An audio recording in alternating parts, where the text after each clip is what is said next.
Have we seen this all before?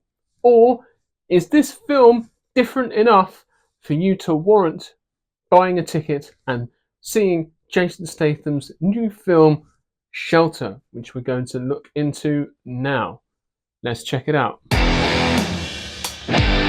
story of Shelter revolves around Mason, which is Jason Statham's character, who is very much a recluse living on an secluded island on Outer Hebrides up in northern Scotland, a very remote, secluded location in the world, and is living completely off grid. Been living there for a while, trying to sort of live out the rest of his days until he has to save a young girl called Jessie who gets caught in a storm and saves her life and brings her in. Jessie is a little girl who essentially brings him the supplies and food and all that every week or so. So he saves her life, brings her into his little shelter, his little sanctuary away from prying eyes.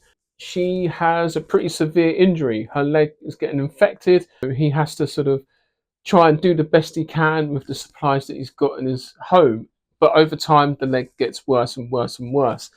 And reluctantly, he's like, right, okay, I've got no choice, but I've got to leave the safety of the island and go to the mainland and pick up some extra supplies. He gets the supplies that he needs, returns home, patches her up, and then over time, they sort of build a relationship with each other. He sort of becomes her sort of de facto caretaker, sort of a father parental figure to her over time. And he at first doesn't like the idea of having outside influence into his little world, but over time he learns to appreciate company and having somebody there in his life, and they build a relationship until a few days after Mason's return back to the island, he gets attacked by a highly tactical enforcement, special ops team. He has to find out why he's being attacked, what's going on, what happened whilst he was on the mainland, how did he get detected by the people that are after him. And he has to essentially work out this mystery into his people that are trying to take him out. And this is where Bill Nighy's character comes in, Manafort. Now, he is the head of MI6 and is currently undergoing some trials with regards to a new piece of technology that MI6 have been developing, which is essentially like a super AI computer which can surveil everybody using every sort of camera at its disposal and can gather data in an instant. And the government don't like this. He is under fire from the government, and so as a deal and an arrangement made from the head honcho of the government, basically say, if you step down, we won't have any issues. We'll bring someone in to take care of everything else whilst you can sort of do what you do best and become in charge of this new technology, and then you can sort of work in the background. But for now, we want you sort of in the shadows where you operate best. And so Manafort is now in charge of this piece of kit. Manafort is actually a developer of a group of super spies that he created called the Black Kites. And we find out later that Mason was the first of these super agents, a former Royal Marine who part of the highly trained special boat service and became one of the first members of this group, the Black Kites. But after a mission where he decided to ignore orders and not kill his target, he decided to go against orders and disappear and clear his conscience.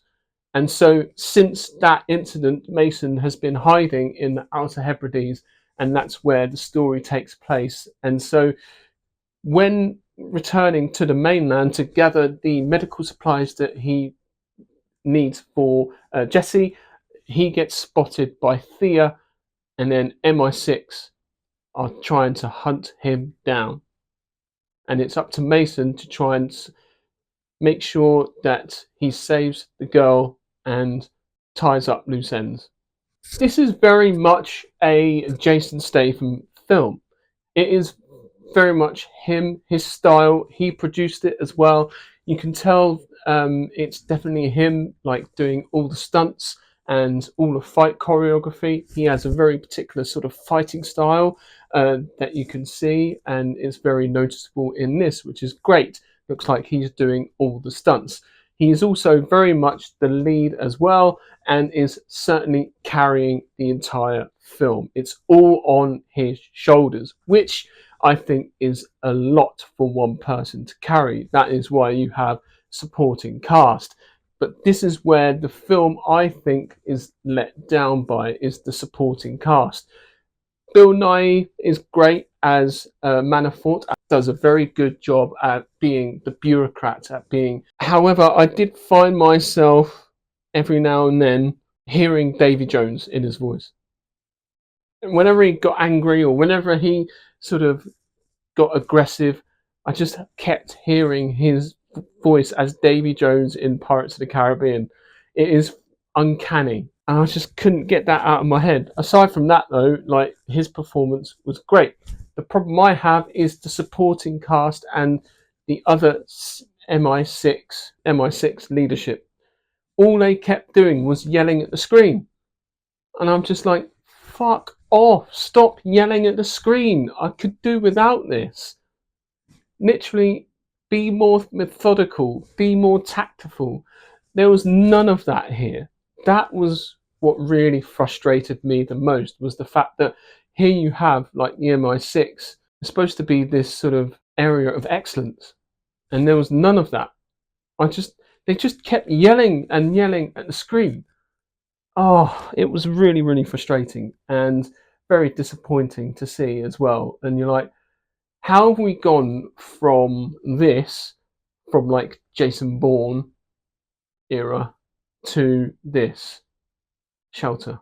I mean, I see what they're trying to do, and I see they're going for like the more technological aspect of the spy thriller, but it just really doesn't work here.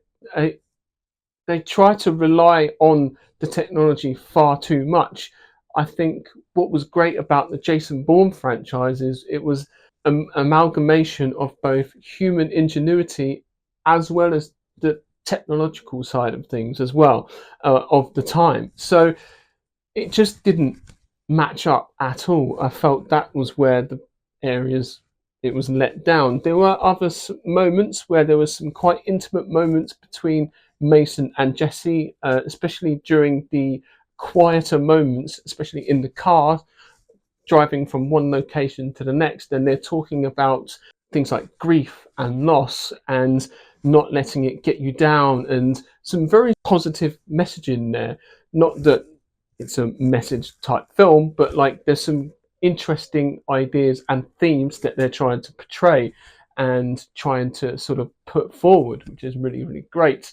And you know, Jason Statham does that very well. He does a really good job at being sort of the supportive parental figure in Jesse's life.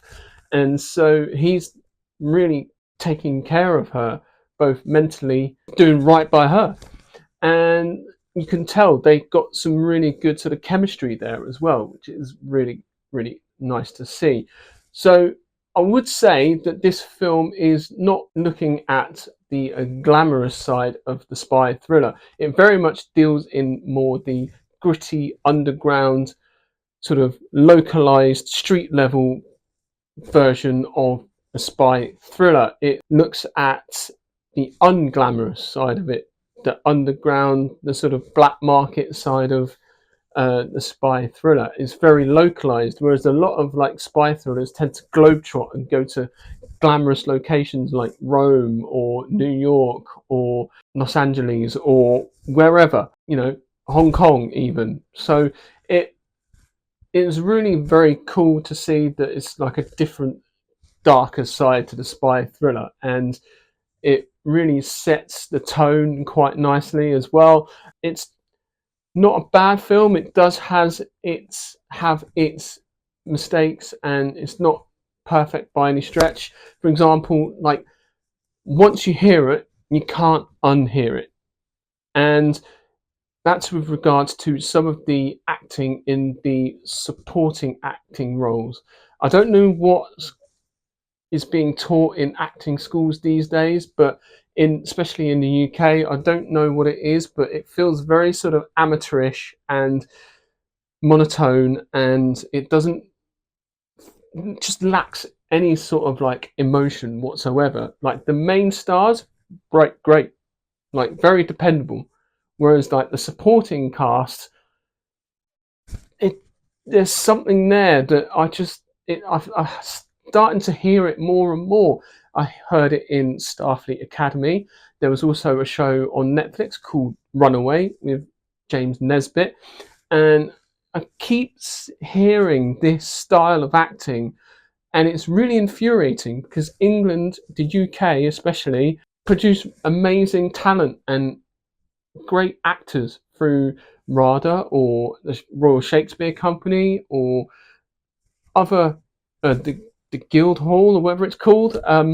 They really do produce great actors, but lately the current crop of young actors, it just something strange is happening with regards to you know what they're being taught, and it doesn't seem right.